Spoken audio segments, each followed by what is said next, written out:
Whole Man Academy. Because the world needs strong men. Whole Man Academy is changing the game for men around the world. It's for guys who want to live an epic life of fun and adventure, no matter what. We believe deep down, all men want to go on their own hero's journey to becoming resilient, confident, fearless, and fulfilled. Listen in to be inspired by guys who don't settle for living a life of mediocrity. This is your call to action and call to adventure. Are you ready?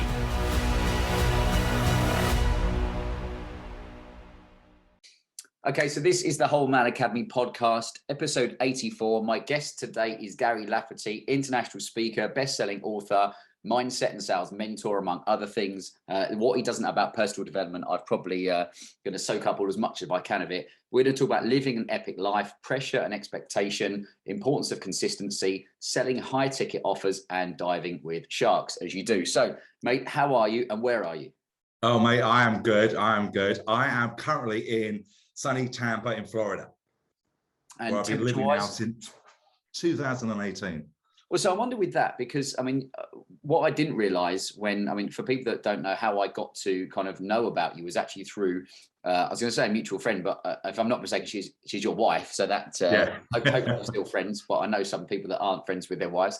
And with Heather, I met her probably 5-6 years ago, kind of as I was starting my own, let's call it awakening or personal development journey through the Tony Robbins event. So how did you first meet Heather? And for me, it was all about, she had such great energy. You know, she was one of those great people to be around. So how did you first meet Heather?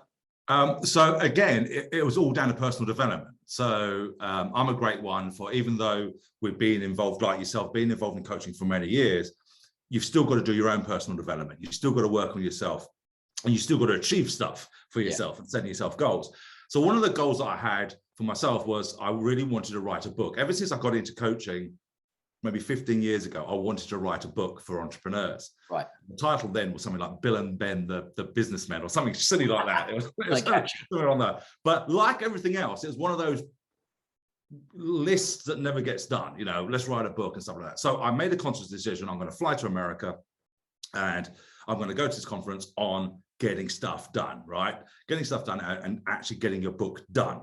Yeah. And so I turned up at this conference in San Diego, and there was the quick story is I flew into San Diego, booked into the hotel, went to the local bar, sat at the bar, and it was like this American avalanche of TV screens and sports and everything, like nothing like our English London pubs, right? It was just like bombardment of complete screens and things. And there's this girl sitting there, filling out a journal and stuff like that, which I thought was really odd in a sports bar. Anyway, got chatting to her, and then she goes, well, I've got to leave. My date's turning up. Right, so she was actually on a date. So off she went. She went off on her date. But then the very next morning, I'm in this conference, I'm in the coffee line, and I see her, and I just walked up to her, tapped on the shoulder, and went, how did your date go? Well, you know, probably not that well if you're here so early in the morning, right? But just basically being an idiot, really. And yeah, her energy, like you said, it was just her energy. So I said, right, we're sitting together. Yeah. She goes, no, I'm VIP. I went, as it happens, so am I. So I'm going to put myself next to you. And that was it. Literally, we've been together ever since. It was, I love that day onwards, we just met. And America's just been one of those countries, of all the countries I've been to and worked, never one that I ever thought I'd be in. And it's funny how life turns out. It is a big change, isn't it, to state the obvious, from being in London or in the States. The weather as much as the culture and everything else. And I wondered, because I didn't realize when she first met or kind of introduced us, I didn't realize you were actually from the UK. I just assumed you were from the US because I didn't know any different. So at what point? Because the UK doesn't have a very big personal development kind of grounding, and it's funny, when I first started the Whole Man Academy, I spoke to a few guys who I knew through the Tony Robbins events, and I said, look, you name me the top 3 or 4 personal development kind of bases for men in the UK, and they were like, no, I can't think of anything. And I said, the desire for it is there. Men in the UK want to live an epic life, want to do life better, want to provide for their families, and live a life of fulfillment. But what I saw was all the guys in the UK were going to the US and going to your Tony Robbins and going to Brendan Burchard, and you can list them all, which are all fantastic. Yeah. But often, I don't know about you, Phil, but I felt they were like very American. and I love that's exactly what it's like. Right, good. I'm glad you agree. And I tell you why I laugh, because the first Tony Robbins event I went to was in the UK at UPW at the Excel Centre. And I've told this story before, but we turned up, rolled up at 8 o'clock in the morning. I was with my partner, and there's all these people who, for me, seemed like they dropped out of acid, because they were just like trying to high five everyone. And I was like, fucking hell, like it's 8 in the morning, like please leave me alone. So what was that like for you, going from the kind of the man from the UK to then trying to get into that, the energy of the guys from America that are slightly different? Well, my story is the story that Heather would tell, my wife would tell all the time, is that she took me to, I think it was a Brendan Burchard. I think it was really a month of me landing in America. And she said, we're going to Brendan Burchard. It's a 3-day event. And I went, okay, let's just go. But don't expect me to do that happy clappy shit. Right? that was my phrase. Don't expect me to do that happy clappy shit. Yeah. Anyway, she goes, no, you've got to get involved with it and stuff like that. Well, the first day, as you quite rightly say, people are trying to hug you, and it's positively encouraged to walk up to strangers and hug them and that kind of stuff. And I was like, no, I'm British. I don't do anything like that. Very reserved. And usually from being the person on front of the stage rather than behind the stage, it was a real culture shock in 2 ways for me.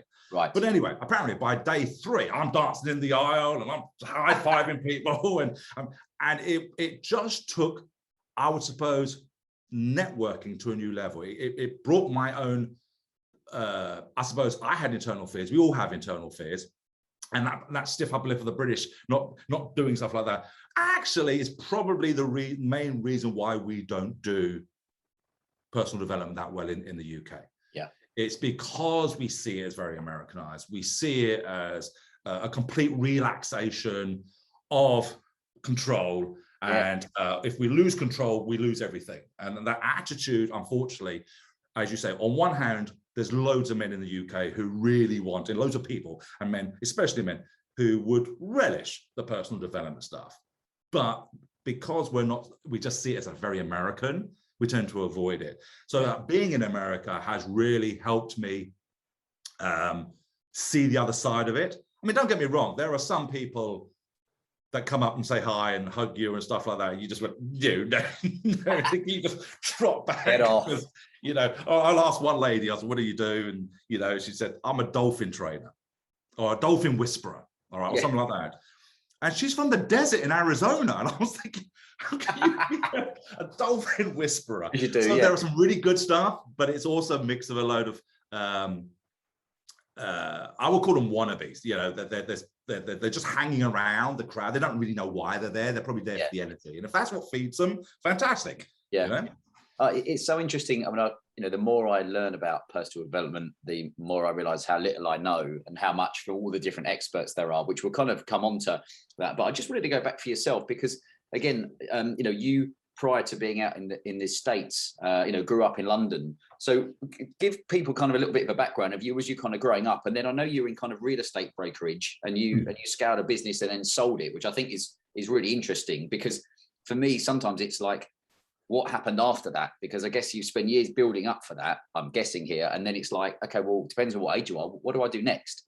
So can you give us a kind of a moonwalk back a few years and give us a bit of a background? Yeah, so I'd been in a estate agency for a long time, and I'm one of those people that if I'm going to do something, I want it to the very best of my ability. Now, it might not be the best in the world, but it's the best of my ability. Yeah. And it's almost like I want to, and without going too much into personal development at this stage, when you realize that you're actually, when you start pushing, there's actually there is a reason why you strive. There's a reason why people strive for stuff. And now looking back at it, I can see it was for approval. I always wanted approval from other people, especially my mother and stuff like that. So I kept pushing at stuff I wanted to do. And I was in a real estate company and I actually became one partner. There was 3 main partners who were equity partners and one, what they called an associate partner, who was given and promoted to a partner in that firm. And he did it in 5 years. And I was thinking, wow, if this guy can do it in 5 years, then I've got to beat that. and I'll be the second guy that they give it, you know. And it wasn't even on the cards. It's not as if that's in your job interview. If you work hard, you can have partnership. It just wasn't those things. But the fact that someone else had it means I wanted to do it. Anyway, I made partner in 3 years, and I worked hard at it. Though I was working 7 days a week. In fact, it did cost me my previous relationship with the mother of my children, because all the days I was working. But from there, I owned my own estate agency. From there, I decided, well, hold on a second. It was exactly what you just said, Aaron. I got to the partnership, and I got equity partner. And within 6 months of all that hard work, I was thinking, is this it? Really? Yeah. I've worked all these hours. I've done all of this, and I've got the trappings of it. Like you say, when you worked in the city, you have the trappings of it, but you're still in a cocoon. Yeah. You're just in this wake up, do, go home, wake up, do, go home mentality, right? And then if you're, depending on what type of week it is or whatever, then you blow the whole week away because you just need to escape, and you're not growing, you're just doing, you're just dealing. Right? And so I had to take some time out. I sold that partnership. I said, right, I'm going to start a business and I'm going to do it my own way. And I set up, and I think it was the E-Myth that I was reading at the time. And what absolutely stunned me was the fact that the phrase where it says, never build a business to work in it. Otherwise, you just got yourself another job. Build a business to sell. Right. Yep. Make it an asset. So I said, right, so the plan is 5 years, we're going to sell the business. We're going to sell the business. We're going to build it up. We're going to do everything we can in a 5-year plan and sell the business. Me and a partner, and I had a partner. Well, in 3 years, we decided to get a valuation just to see what it was worth. Yeah. Where we were at the halfway mark, right? And the valuation came in at roughly what we thought it was. We've got 2 more years. Well, real estate and estate agency, especially in South London, is extremely tight-knit. And all of a sudden I start getting, even though there's an NDA signed, I started getting phone calls and emails from my competitors saying, here, I hear you're selling, I hear you're selling, I hear you're selling. No, just a valuation. Anyway, but before I knew it, within 4 weeks, I got an offer of 3 times the value. And when you think about it, it was literally just to pay me to get off the high street. That's exactly what they were doing. Yes, they wanted all my clients. Yes, they wanted that. But it's effectively, let's pay a competitor out. Yeah, so there's one less competitor on the high street.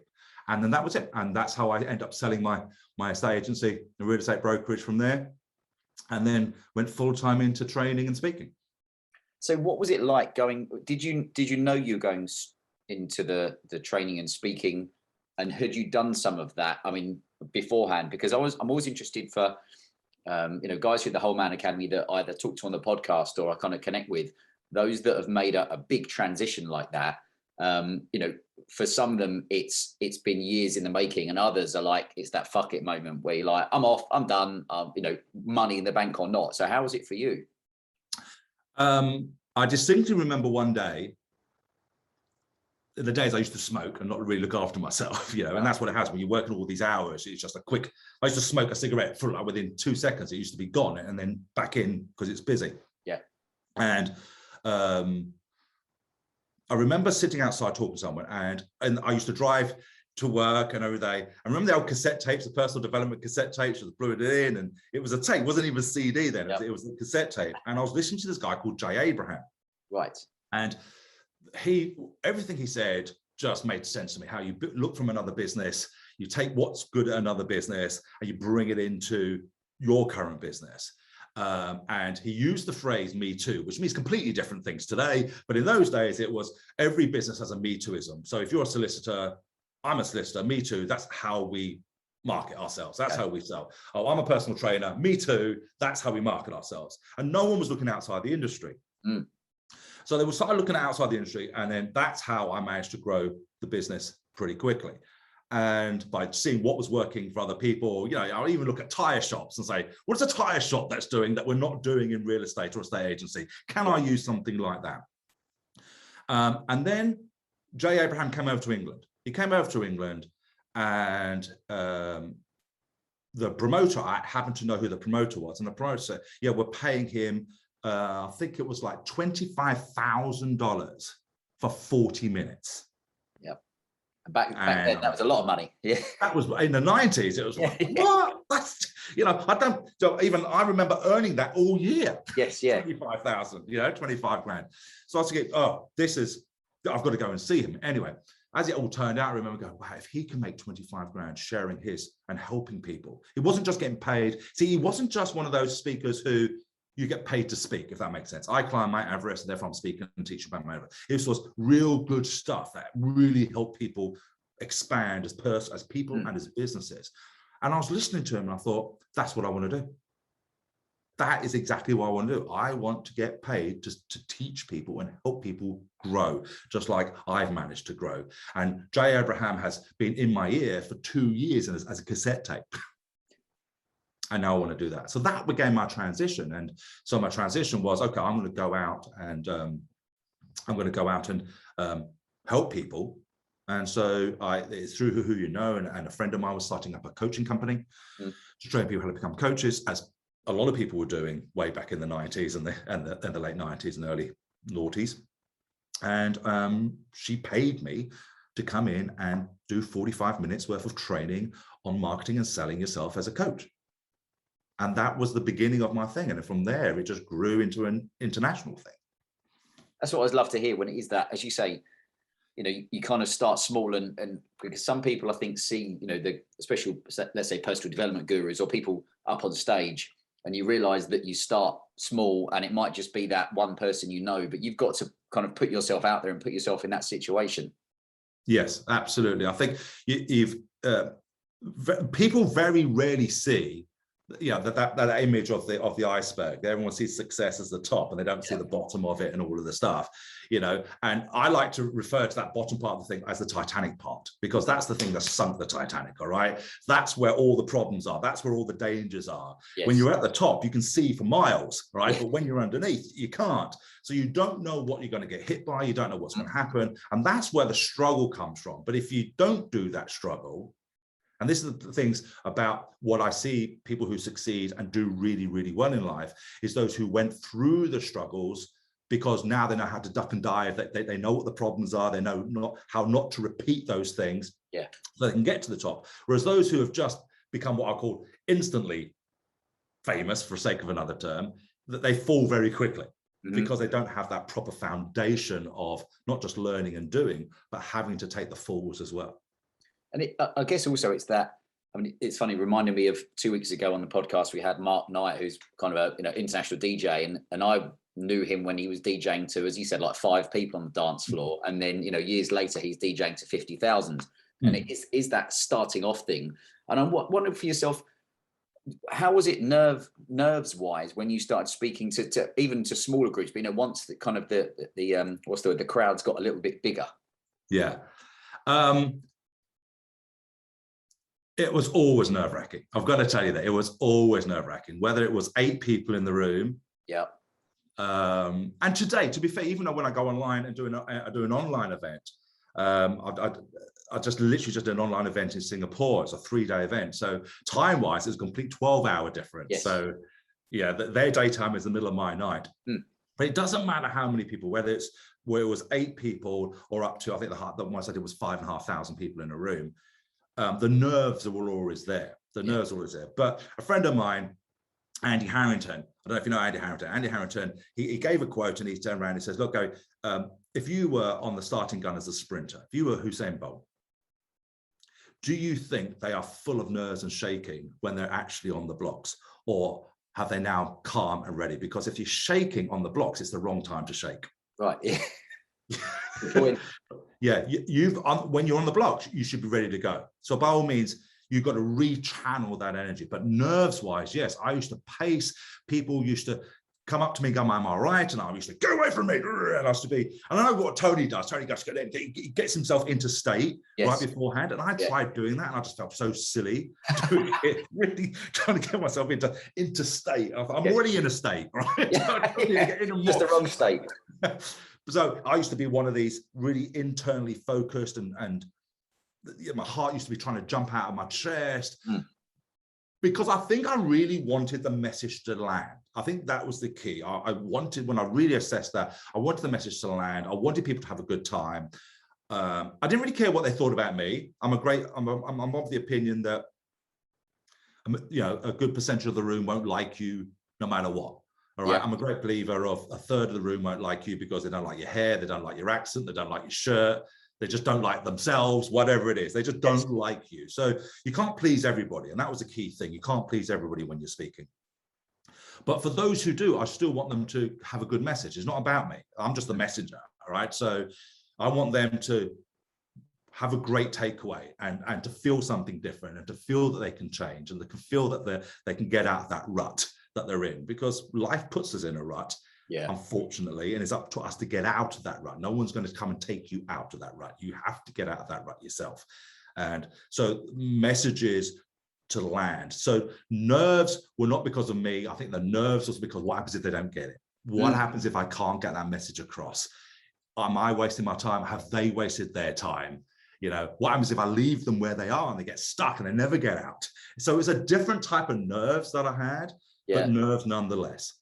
That's so interesting because, you are you're trying to teach many people at the same time. And I guess I'll try and look at it now. Let's say we've got an online course, or if I do talks, I'm delivering the same content every time. And you might get one person that is going to not be ready to listen or not going to get it, and another person like that. And, I got an email the other day from a guy who's like, I've implemented all the stuff you've had on your online course, which is about sleep and mindset and fitness, and nutrition. And he's implementing it all, but you can guarantee you'll give that to other people, exactly the same material, and it just won't land with them. Have you ever had that where you're actually, during a talk thinking, this isn't going how I thought it should? Oh, many times. many times. I love the honesty. It's one of the advantages of speaking live, which we haven't had, to the degree for the last 2 years, is that you get to see people's facial reactions.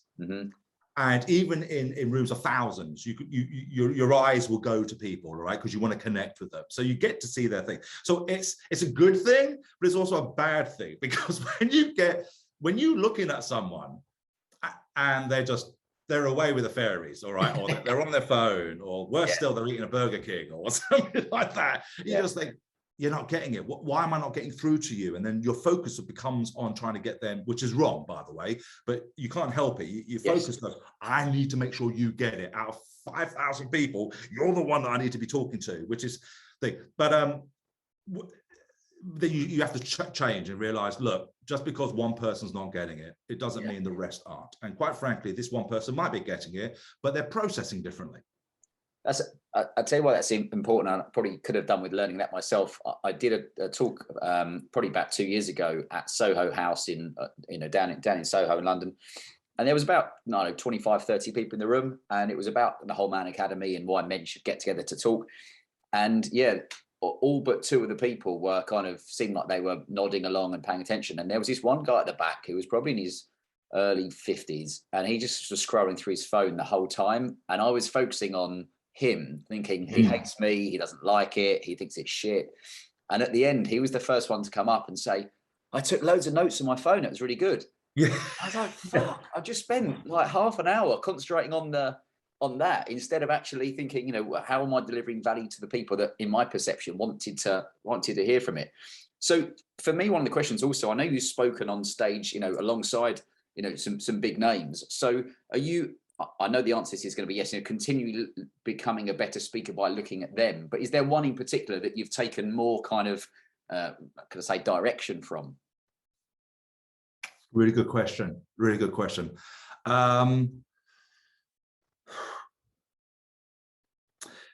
No is going to be the answer, because I like to see everybody in context and content.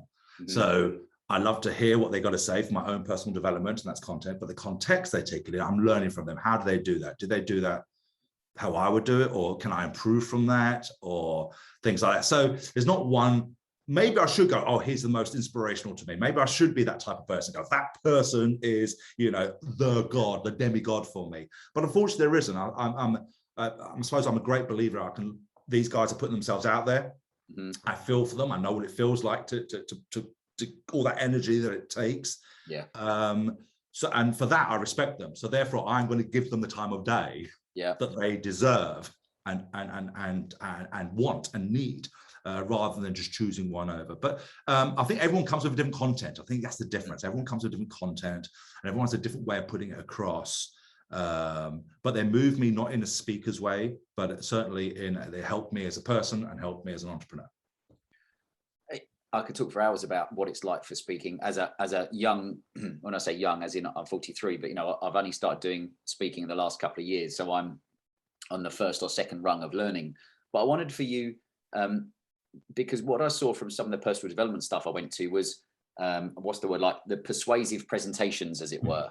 And you had some people, ultimately at Tony Robbins, and this is one of the big things I spoke to a guy about recently, there's a difference between just selling any old shit and selling something because you believe it can really help people. You've got positive intentions. And therefore, if you've got this great product, some people struggle with selling because they feel like, oh, I'm selling and people are going to think I'm trying to sell to them. You're like, yeah, I've got this fucking great product and I want to bring it to you, and then you can make a decision. So what's your thoughts on kind of, persuasive presentations? Because you're trying to want to be authentic. And is it all about practicing and practicing? I'm going to answer that two ways, actually, because I'm going to talk about practicing first, right? Because when I very first started, and I knew I had an event coming up, and I didn't know how many people there were going to be, but I just knew I had a 45-minute slot, and I had to get my message across. So what I did was practice, and I got myself a little flip chart, and I think it was the post-it note version. So it's like the A1, you could just rip it off, and it was sticky at the stuff. I remember that because you can fold it and carry it away. But I wanted to look at crowds. I wanted to look at eyes, and I didn't know how to do that. So I went up, I was just in my house one day, wandering around, taking a break from practicing against a wall. And I went in my daughter's bedroom, and in my daughter's bedroom against the wall was all her soft toys. So I stacked all her toys and her animals and all like that, and got them all facing me. So all these animals and all their eyes, different shapes and sizes, and all that. So I started presenting to them. And when I started presenting to them, it made me look in their eyes, it made me swap my eyeline around and stuff like that. So that to me was one of my best practices that I do, and I still use that kind of bit today. But regarding presentations, regarding the persuasive presentations and the marketing to many and selling to many rather than selling one-to-one, I would say 90% of all my speaks and presentations is marketing and selling one-to-many. Right. Okay. Only 10% of keynotes. And you're absolutely right. The only way that you can do that with full sincerity is to have total belief in the product or the service that you're presenting to them, that it will help them. And if they don't take you up on that, then you're doing them an injustice, because their life will do one of two things. Either will stay where it is, which is not why they turned up in the first place, or worse still, go to somebody who isn't, or product isn't as good, but is just a much better salesperson. And sold somebody into that. And as you said in other things before, that in other of your podcasts, that you bought stuff, we've all done it before, we bought stuff, thousands of dollars of stuff, and we don't do anything with it because someone just sold us into it. So a good persuasive presentation, the marketing one-to-many or selling one-to-many, has many elements to it.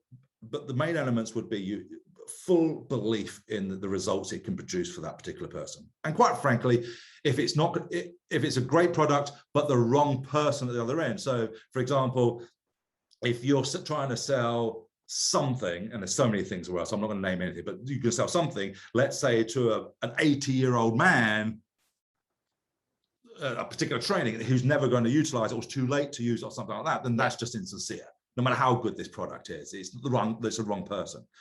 But yes, you have absolute belief that the person can actually benefit from it, will really benefit from their lives from it, and that what you have is the best on the market there. And if it's not the best on the market there, then you really shouldn't be putting your name, your face, your voice, and your reputation behind it. That's I always find it interesting, because I know I read on when I was kind of reading a bit more about yourself, you said most expert-based entrepreneurs struggle with selling themselves and their services.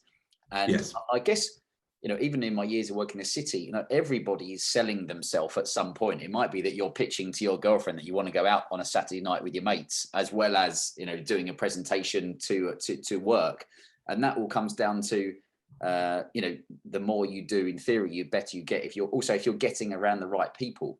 And I wonder for you, is there one event that you've done or one event where you finished it and that was the one where you were like, I really nailed it, and therefore that gave you slightly more confidence? Because I go back to when I worked in the city, I didn't have to do many presentations to start with, but I remember I did one and it just went well. And it was that one kind of click that made me realize I am capable of this. And that can then be applied to a lot of other things for a guy in life. Yeah, that's a really good one. I'm very fortunate that I've had many events that have gone really, really well.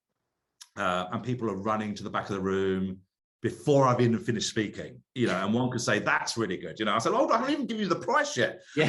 And you're running to the back of the room. Yeah. You know, there's scarcity at its best, right? But I think it really boils down to it. To answer your question, what was the one, was there one that really made it? Yes, I was at the Hilton in Guildford. Right. And it was one of my very first days. I hit in Guildford. It's a little room, 8 people in the room. And it was the program was like £2,000, £2,000.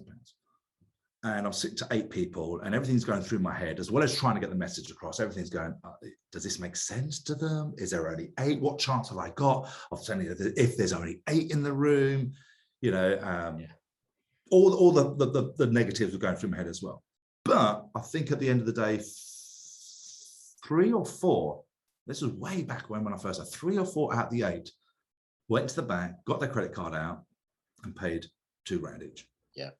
And I thought, wow, this, it's needed, it's wanted. My role now is to facilitate that and make sure it gets done and really look after these 3 or 4 people. But if these 3 or 4 people, it goes back to what I said to you earlier, was that if you're going to do something, do it to the best of your ability. Mm-hmm. It might not be the best in the world, but it's the best of your ability. Yeah. And really show them your gratitude for they put their trust in you. And that was when I went, well, okay, if they put their trust in you, it doesn't matter if it's the 3rd person mm-hmm. or the 3,000th person, you've still got to treat them as it was. So the phrase I've always had in my head, and I think this is look, this might be your 300th presentation, but it's their first with you. So you give everything you can in that first presentation. And that is it, isn't it? The more I either do podcasts or what have you, you realize that I had that overwhelming sense that you want to make sure, let's say with the Whole Man Academy, that every interaction someone has with the Whole Man Academy is kind of fun, you know, and because, you know, some guys will have listened to all the podcasts and some, this might be their first, and therefore you can't kind of rest on your laurels and be like, oh yeah, well, I'll be a bit low on this one because they know what I'm all about. Does that come down to, I guess, the word consistency? I mean, in business as well as in personal development and speaking. Yes, I think it is. Consistency is absolute. Consistency can give predictive results, all right? And that's the thing. If you're going to do something, there's generally going to be a result that you want out of it. It might be financial, it might be emotional, it might be spiritual, whatever it is. That when you're going to do something, there's generally a result you want. If you're going to work out, there's a reason why you're working out, all right? So it's, again, I'll take the working out scenario. You know, I was working out this morning, and I've got to this particular set, and I was struggling, everything's shaking, and then in my head I was going form over numbers, form over numbers, form over numbers. You know, if you're going to struggle, then find me struggle. You're human if you're going to struggle, but it's far better to get that one last best form out and then pack up the rest, rather than have the rest not serving your purpose. Yeah. And I think that's exactly the same when it comes down to consistency, is be consistent at something. And if you're going to be consistent at numbers, be consistent at numbers, but know why you're being consistent at numbers. If you're going to be consistent on form, be consistent on form, because you know why you want to be consistent on form, but have a reason. Consistency can follow reason. It's easier to follow, be consistent if you have a reason to do it. Mm-hmm. It's harder to be consistent if you don't have a reason to do it. So that more from when I when I left work in the city, life was quite easy in some ways, because you just did your job, and someone put money in your bank account at the end of the month, and that was it. You didn't have to think of all the other things. And I know, one of the guys that was helping us with the Whole Man Academy said, if you want to be, success in what you're doing, you have to be, there's consistency, but you've got to be relentless as well. It is that thing of not saying, oh, do you know what, I can't be bothered this week, because when you're working for yourself, you haven't got someone breathing over your shoulder saying, well, what you're doing, you've got no deadlines, because you are the deadline maker. So how have you found that kind of with the motivation of being, if you're running your own business, having ups and downs, and also who have you spoken to along the way? Because the Whole Man Academy is all about, guys getting together to talk, be it, as a youngster, or as you're getting older, with kind of masterminds, which I was going to ask you about. But how have you found that with the ups and downs of entrepreneurship? So it's interesting you talk about the entrepreneurship, because it doesn't even, I learned that lesson when I was in sales, first and foremost, when I was in play. And when I was managing staff, someone taught me as a sales manager when I was 18, 19 or something like that. But I used to tell my staff, I say, look, you are the CEO of your own firm. This desk is a profit center. Yes. All right. So this desk that you're in, even though you're an employee and you get paid at the end of the month, you got to think about it from a perspective, from a profit center. If I can have somebody who can make more money on that profit desk, I'm going to put them in that desk. So it's up to you now to prove that you're the one that can produce the most profit out of that desk, irrespective of the highs, the lows of the market, and how you're feeling. And as you say, so you have to be consistency. There's no point moaning and groaning and blaming everybody else. And again, that's where I first learned accountability. You've got to find accountability in someone, somewhere, but it has to be there, because when you're on your own, it's very difficult to, even the superstars of the world, the sports people of the world, they all have their coaches. And this is what I learned when I first came into coaching. And people used to, all that blah, blah stuff and all that shit that was called me. Yeah, of course. But it's true, that the best in the world are the best in the world of what they do, whether it be golf, whether it be football, whatever. But they're still, what helped them along the way, and probably still do, is the accountability to somebody. And what does accountability mean? It's doing the shit you said you're going to do. That's basically, there's too many people on this planet, on this world, who say one thing and do another thing, or worse still, don't do anything, right? And that accountability buddy, that accountability person, somebody who you respect, who you look up to, who you don't want to let down, that's the person that pushes you and drives you forward when you're having a bad day, when things aren't going right. When you get a bad message. I mean, I had somebody message me back yesterday, somebody who I do respect a lot, and a message went out, a marketing message went out, and he wrote back 2 words in capitals: dude, yuck. And it really affected me. It was like, and it was almost like, oh, dude, yuck, what do you do sending me that kind of stuff? And that hits you for 6, because you think, I respect you, you want to, and now I've upset you or something like that. And as a human being, it's going to affect you. As an entrepreneur, it's going to affect you. But you've got to go, well, hold on a second. That went out, that message, marketing message went out to hundreds of people. There's been a great response, but one person has come back and went, dude, yuck, in capitals, no less. I mean, he wasn't mucking about. He was basically, oi, dude, shut up. I don't want it. But that's their issue, not mine. So it's hard if you're on your own and you don't have someone to turn to and go, hey, this is what happened, something like that. A lot of this goes on in your head, and that you're your own worst enemy. Your brain it makes heaven of hell and hell of heaven, and you got to someone's got to keep that in track somewhere along the line. We're not superhuman. That's the thing, isn't it? And I go back to mastermind, because I was in like a little mini mastermind, and then I joined a bigger one of 8 kind of guys that all have or are working on online businesses of all different respects. And it was that thing of all getting together as well. And you'd learn from each other's mistakes, suggestions, and you'd also enjoy just saying, this is what's working, but this is what I'm working on. And they'd all chip in. And sometimes you get some really great ideas from a guy who had nothing to do with what you're doing, but from the outside, he could kind of look from a bird's eye view, as it were, and say, well, have you tried this? And you're like, oh yeah. So what about yourself in masterminds? Is that something you've been in or been part of? Yeah, absolutely. For the last probably 3 years, I'd say 3 to 4 years, I've been in numerous masterminds, some online, some just the fact that we're online as entrepreneurs. Yeah. And some that cost 25 grand a year to be around people who I want to be around. Yeah. But it's odd. Funny enough, we were talking about this earlier on when I was in the 90s, when I was looking at how other businesses work and bringing it into your particular business. A business has nothing to do with your business, but look what they're doing. And effectively, that's what a mastermind is, like you just said. And it's like, you've got another guy who runs a completely separate business to you, but they go, have you tried this? This is what's working in our industry. These are the results we've got. And what I love about masterminds is the non-competitiveness of it. Yes. We can share numbers, we can share results, and that drives and helps the people. And you can also share your, as you well know in masterminds, you can share your failures as well. Yeah. And as an entrepreneur, it's not, especially British entrepreneurs, you know, British entrepreneurs don't talk about money, and they certainly don't talk about failure. All right. And failures. Yeah. Here in America, everyone talks about money because it seems to be the thing in America for some reason. I still find it crass to a degree, but that's because I'm British, not because there's anything wrong with what they do. But they're not afraid to share their failures. Yeah.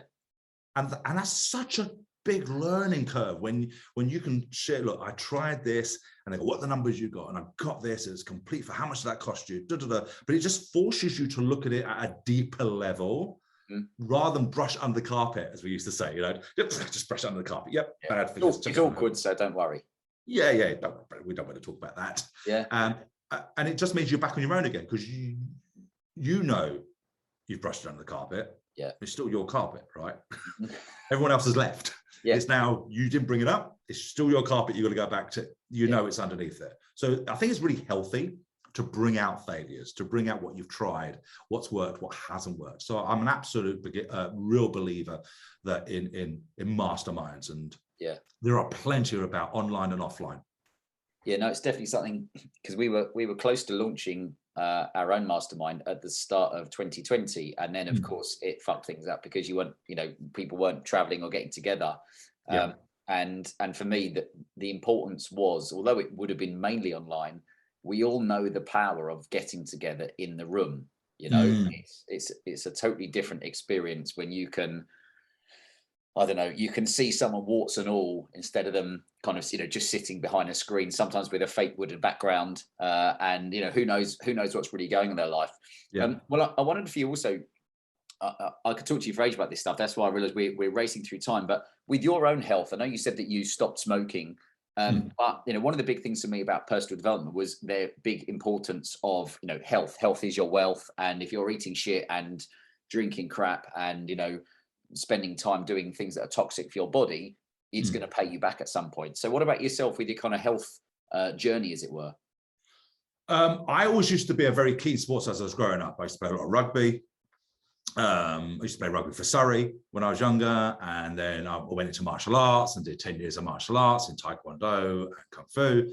So I was always kept myself really, really busy, and until my body just kind of really decided it didn't want to take any more bashings, right? It didn't want to take any more sprains or broken bones or things like that. And then I've got to admit, unfortunately, that I focus on work. As I said, when I've really focused on building the estate agency and becoming partner, I let everything slide. I drank too much, ate the wrong crap, and partied miles too much as an escape. And the smoking part of it was, I didn't smoke or drink until I started smoking when I was 18, and I didn't drink until I was like 24, because I was late giving help. Yeah, really. But then I just was like I was like a mad possessed man. Just came out and I went everything to excess. Yes, it was crazy. So I decided to make this health conversion over it, and I kept struggling for years and years and years. And it's funny how there's always one person in your life that will, no matter what you're struggling with, they'll just drop a bomb, and you'll go, oh, yeah, why didn't I know that? It's just so much simpler. It was about healthy eating and stuff like that. Yeah. And she said to me, look, Gary, I said, everyone makes excuses, we all know. And I said, oh, my bucket's so full. We got all this, that. It's just crazy. And as you know, I'm flying all around the world. I'm doing this. I don't have time to eat properly. And all the excuses came out, right? Yeah, she goes, yeah, but do you have to drink so much? Well, I'm in the airport lounge. Just give it to me and give it on the airplane. I live in hotels. And it was, when I look back at it, there's just excuses, really bad excuses. Yeah. But anyway, she turned around and said, look, okay, don't try and make up your challenge is you're trying to make too much of a big change. All right. So why don't you do this? Let's say your bucket is full. All right. And the bucket is full of crap. All right. There's just so much crap in this bucket. You keep filling it up with crap. So you obviously enjoy your crap. So just keep eating the crap. But what I'm going to ask you to do is just like take a little bit off the top and leave some room for some veg. Yeah. Right. Or something like that. I think it was veg, fruit and veg. What she said. Just leave some. Just have a little bit more fruit and veg. That's all. You still fill your bucket. Go for your life. Fill your bucket, but just leave a little bit more room, because if you just leave a little bit more room and put some in, it's better than not having anything in. And I thought, I could do that. I could do that. So I started doing that, and I started doing it. After a while, you start thinking, oh, I think I can leave a little bit more room for a little bit more veg, and all of a sudden, it starts to what you're putting in. You're still taking the same amount. You're still having your naughty bits, as it were, but you're having less and less and less of your naughty bits as you're making this transition. And I believe it's a lot easier to do a transition as opposed to a change. A change is very hard for people to do because there's the muscle memory, right? Everything, muscle memory, brain memory, everything is the way you should be doing it. That's what you're used to. So don't take that muscle memory away. Don't try and clash with that muscle memory. Just do this transition. And that's what's turned me around. Now, don't get me wrong, I'm still 50-50. You know, I'm still 50% crap and 50%, well, maybe 60-40 in good. But the smoking thing was I tried everything, and I know you've heard that before. Everyone's heard that. Yeah. It was the day I stopped smoking was January the 13th, 2013. Always remember that day. Yeah. And the reason why I gave that was because I was wheezing, and my son said to me, he goes, "Why are you wheezing?" And I said, because I'm, you know, I must have a cough or something. And I went to the doctors, and typical good old GPs in London. I said, I'm wheezing. Can you give me something for wheezing? And he goes, no, you're wheezing because you smoke. It doesn't matter what I give you. Yeah. Wheezing because you smoke. So I can't give you anything. And if I could, I would not give it to you. Because it's just so that was the point where I thought, okay, I've got to change this, all right? Because I don't want my son thinking I'm wheezing and setting a bad example. And I tried the acupuncture, and I tried the patches, and I tried the gum, and I tried everything. And this is an interesting story, actually. A friend of mine who was a postman down in Kent, and he said, I tried this thing called, oh, for the life of me, I can't remember what it was called.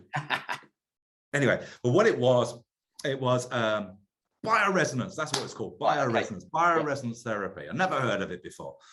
And basically what it was a lady came round. And remember, I had tried all the stuff, and even NLP, hypnotism. I've done 3 or 4 of those sessions, and I lasted 24 hours. All right, it's just, and now it's back to willpower again. And you know, that was really hard, and it annoyed me because I thought, how can I be successful doing this stuff and this simple task of giving up smoking, of stop? So how can I just? What am I struggling with here? But once I decided to stop struggling, and then just to seek a solution, right? Stop fighting it, seek it. That doesn't work. Don't worry about that, doesn't work. Everyone says NLP and hypnotherapy should work. Well, it didn't. I've tried it, I did it 3 times, it didn't. So I'm not gonna fight that. So this bioresonance therapy, I said, give it a go. I went, okay then. I've never heard of it before. Apparently it was on TV AM one morning and whatever. and literally this lady came around. I've got to share, if we've got time, I just want to share this very quick story. She came around with this little briefcase thing and a little laptop. She came to my apartment in London, in Wimbledon, and she says, make sure you've got lots of water. I want you to have at least 2 to 4 liters of water. I went, okay. And she literally, she popped open this laptop and this little metal suitcase, you know, like a film, like in the movies. They're going to, I was expecting a little white coat to come on or whatever.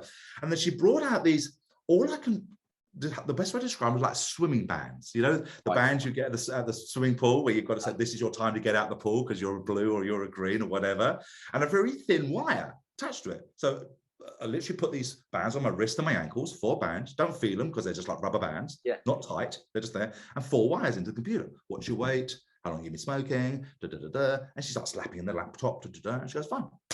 Boom. See you in 45 minutes. And I didn't feel a thing.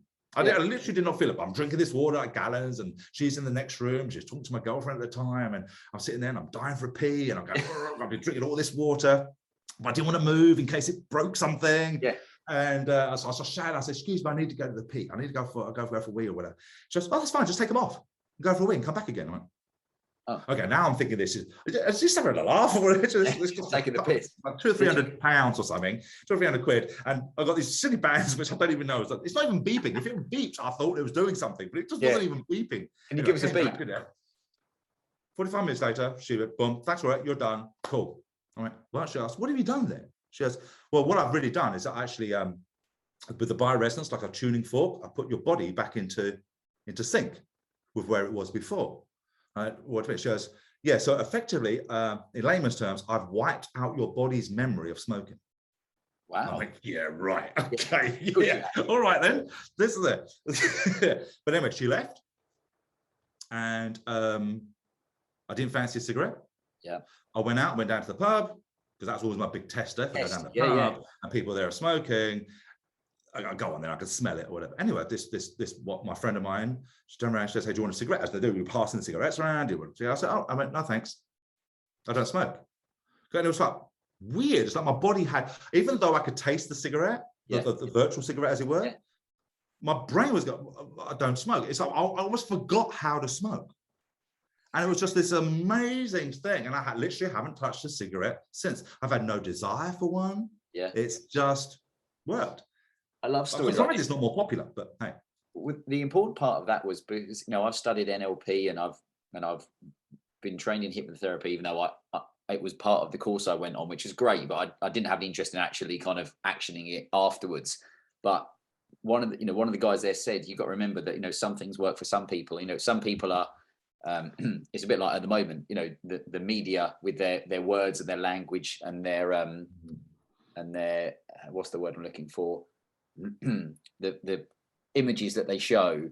Some people are susceptible and believe anything they read in the newspapers or on the telly, which is probably why we're in such a mess.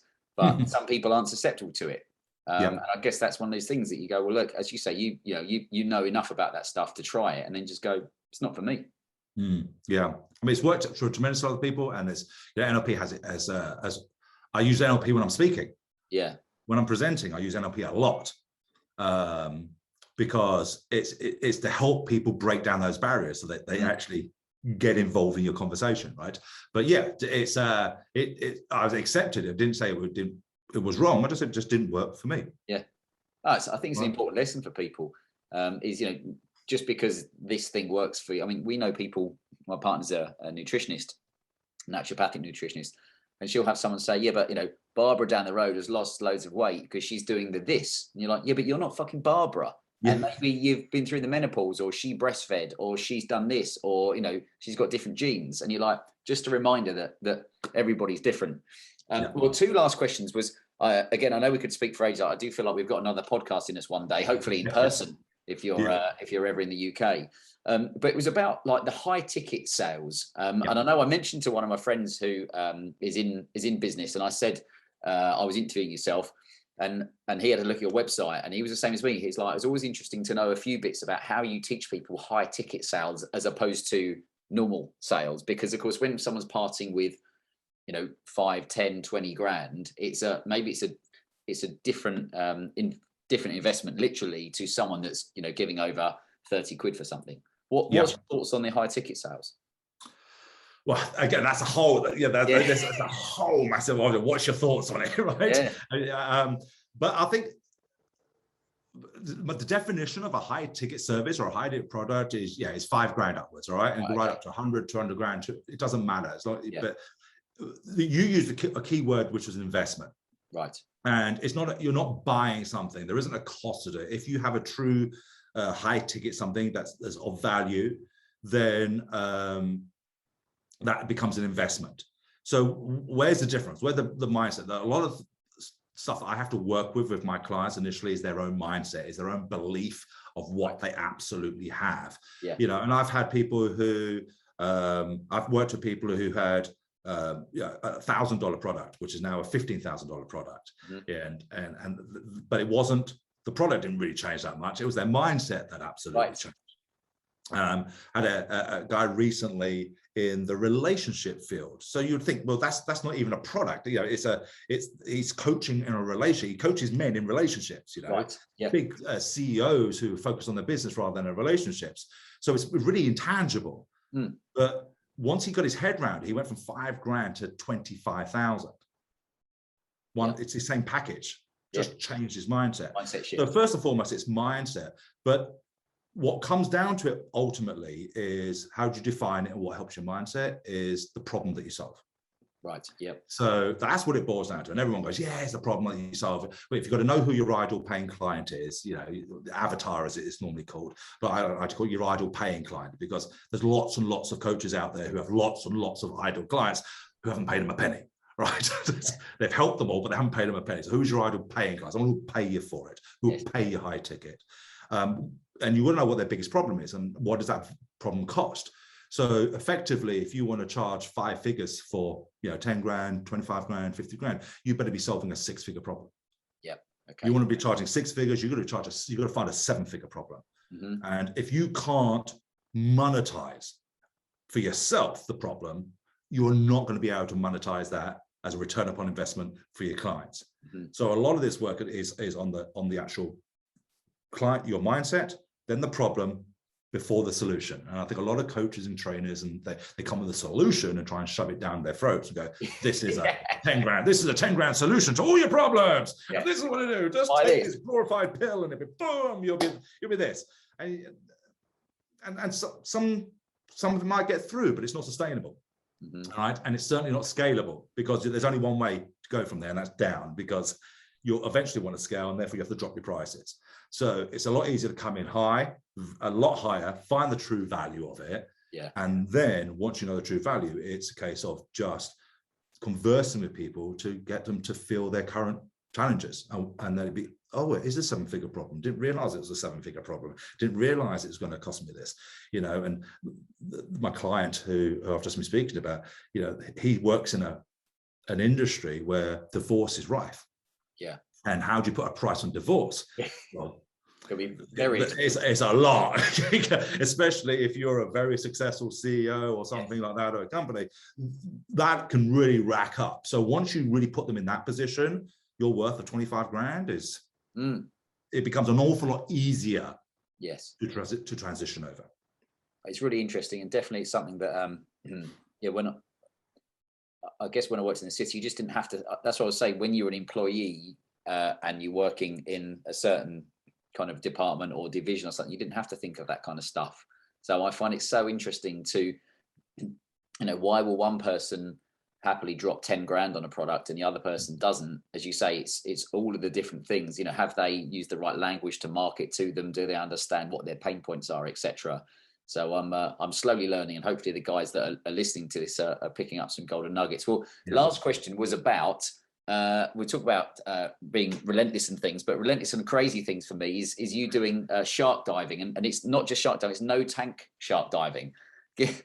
No cage shark diving. Sorry. So how have you even got into that?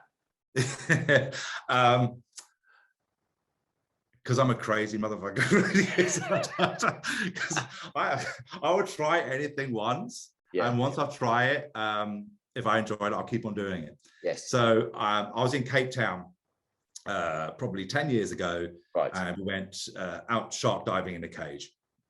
And you had to on a boat 6-7 hours, and you go into a cage, and they feed these big white sharks. The big white sharks come bang, they bang into your cage, and it's like, whoa, and it's a big scary thing.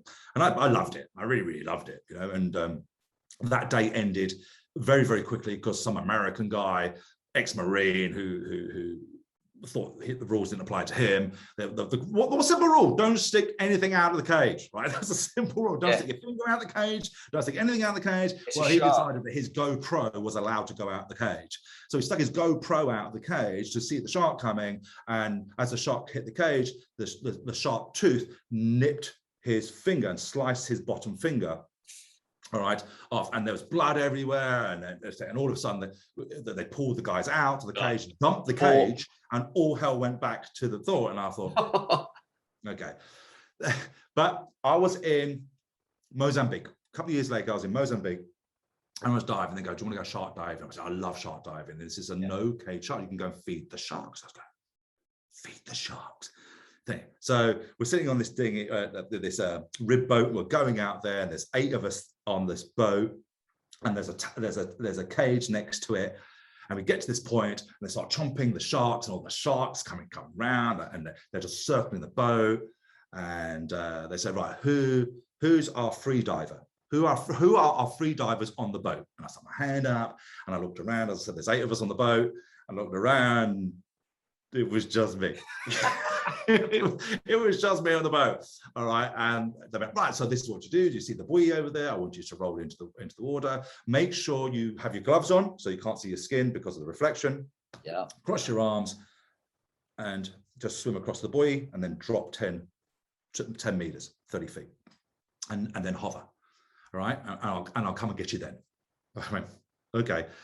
Anyway, remember, there are sharks circling the boat, and they're chomping the shark. Yeah. And after 1, 2, and all of a sudden you can see that I'm ready, got my mask on, I'm ready to go. I've got my defibrillator. Over I go. And my last view, my last memory of is seeing everyone on the boat going, the fuck? As I just go over into the water, into the shark-infested water, and I go down. And I go over, I go down, I hover around 30 feet. And then all of a sudden this bucket of chomp is lowered above my head. Yep. Right. And now all these sharks starts coming around, and they're circling, and they look like they're circling me because I'm literally just below this bucket of chomp. And as they're circling, and it starts wiggling this thing, and then more sharks hit the bucket, and then more blood comes out, and then more sharks turn around. There must have been around 20, 22 sharks, something like that. And then they start hitting me, and I'm being tossed and turned. And the thing that he had to tell me at the top, because remember, when the sharks hit you, they're not there for you, they're there for the food. So don't react, just do your thing. Freak out. Yeah, don't freak out and start waving your hands, because they'll start thinking that's now the food, right? So you just gotta breathe properly. Breathe properly. Control your breathing was the last thing he said to me. Anyway, the shark came towards my mouth, and I used up all my tank in like 5 minutes. There was nothing left, because this shark is literally like jaws coming straight at you. Yeah. As this thing, this shark in his teeth and stuff. Anyway, that was 5 minutes. I got back on the boat, and I was hooked. Right. I went back. I booked the next day. I was down there for an hour with these beautiful things knocking me over, bumping into me, stroking them. And ever since then, whenever I go around the world, literally, the last time I traveled internationally pre-COVID was to Bahamas. Right. And I don't know if you saw the old James Bond film when he was diving with sharks, and then they were fighting with the sharks in there. Well, that's where I was diving with sharks, and it was just an amazing experience to be there with these guys in their territory, knowing that you screw up, you become their dinner, right? You just don't screw up. So there's all about that consistency again, right? It's just do the right thing, and you'll be okay. I wonder whether I'd be able to do that, because I guess that at those, especially the first time you do it, it really is a lesson in how to stay calm. Yeah. And I guess you can only, I'll tell you why I laugh, because when I went to Life and Wealth Mastery, where I met Heather, and they did and it was at the Ritz in Tenerife. And on day 1 or day 2, I can't remember, you all went up to kind of a bit of felt like a bit of a mountain, and you had to scale this like a telegraph pole, like a totem pole, and you were attached to a harness. And now I was doing a lot of obstacle course racing at the time, so I was like, "Fucking get out of my way! This is easy. I'm coming through." And I remember, let the expert through. Let the expert through. I know what I'm doing. This is easy. And I got just near to the top, and it was pretty high. And I was like, "Yeah, whatever." And then it was the moment when I had to put my foot on the top and take my hands off and actually stand up. And at that moment, I froze, and I could hear people going like, come on, just take the step. And I was like, shut the fuck up. I'm trying, and I just couldn't move for probably 30 seconds. It's surprising how quickly you could start sweating. Yes. Especially when the sun's shining. And I did stand up there, but it made me realize that in those moments, I wasn't at that time able to control. I'd gone from relaxed and chilled to suddenly heart rate rocketing. And I can only imagine what what that must be like when you're down there. I guess there's been times when people have kind of just said, this isn't for me. I think that's exactly, in life, that's everything, isn't it? So as I said, giving everything a go once, not being afraid of your own shadow. I think it's such a shame that people, because of the press or whatever, or what they've read or their past, whatever, and whatever the reasons, they're fine. The reasons are fine, all right? Whatever the reasons are for not giving something a go. But what I really want to encourage people to do in anything is to have the courage to take a leap every now and again. Mm-hmm. Because it doesn't have to be, just choose one thing. It doesn't have to be on your bucket list. Just choose one thing that scares you. I can't remember the book that does it. Just choose one thing that scares you every day and do it, right? It's not Face Your Fears book. It's just choose one thing that scares you and do it. And it's funny, after a while, that you've done one thing that scares you and, oh, that wasn't too bad. And then you do something else that scares you. What's next? And what's next? Let me do it. And then you just eventually, I mean, I have no intentions of being the next Bear Grylls, or I have no intentions of being something like him. But I know what I like at it. But it's not just the shark thing. It also means that doing things in life which scare you. For me to pack up my whole life and move over to America. Yeah. Yes, it was for the woman I love, but it's still me. I've still got to think, hold on a second, my whole history is there. Even though I traveled around the world, my history and my home is in London. And to come over here into a brand new world is big and scary. So if you have a good enough reason, that's really good. But you also need to find courage, and courage comes in little bits. You build up courage, and trying to get it's like trying to get into the ring with, with McGregor at the moment. I go, I've done a bit of boxing down the thing. I'll go into the ring with him. That's kind of, and he's going to go full pelt at you. That's going to take a lot more courage. But if you build it up, then the courage comes. We're not going to be stupid about courage. There's a thin line between stupidity and courage, but. You're right. And I guess it also links back to it's having, you can't always be super motivated. I know Tony Robbins changed it from being in a peak state to being in a beautiful state, because being in a peak state is really tiring. It's exhausting. And there's a time and a place for it. And I guess that comes in, it's trying to find the courage at the right time when you're motivated and have some accountability to be focused on what you need to do. And I guess that comes back to where a coach comes in. They try and, take all the ingredients. So at the right time, you take the right action, which I guess is another podcast. But so, well, look, I've taken enough of your time. I know there's definitely some more we're gonna hopefully talk about at some point. What are your plans the rest of today? The rest of that, I've actually got to do a presentation tomorrow morning in Hong Kong, so it's online. Yeah, that'll be a first thing at 5 o'clock in the morning tomorrow. Nice. From here, so I'll be doing some prep for that. But we've literally just bought ourselves a nice little condo on the beach that's going through a bit of a remodel. So I think I'll have to spend the rest of the afternoon in between remodeling, a beer, and a beach. Sounds good to me. Sends a bit of sunshine our way. And a bit of sunshine. I certainly will. It's great to talk to you also because, Heather spoke to me about you a long time ago. And I remember, I've always I've got a nice list of people that I'd love to have at some point on the podcast. And it was quite a while ago, I wrote your name down. And it's always good when it's someone else that you've really enjoyed talking to, who's dropped some good gold nuggets. And actually you've had a good laugh with as well. So, mate, I've enjoyed it. It's been really good. All right. Well, I'll speak to you soon, Gary. You too, buddy. Speak to you later. Bye-bye. Thanks for listening. Remember to sign up to our game-changing weekly eLetter that's read by men around the world. Sign up at wholemanacademy.com/movement. Until next time.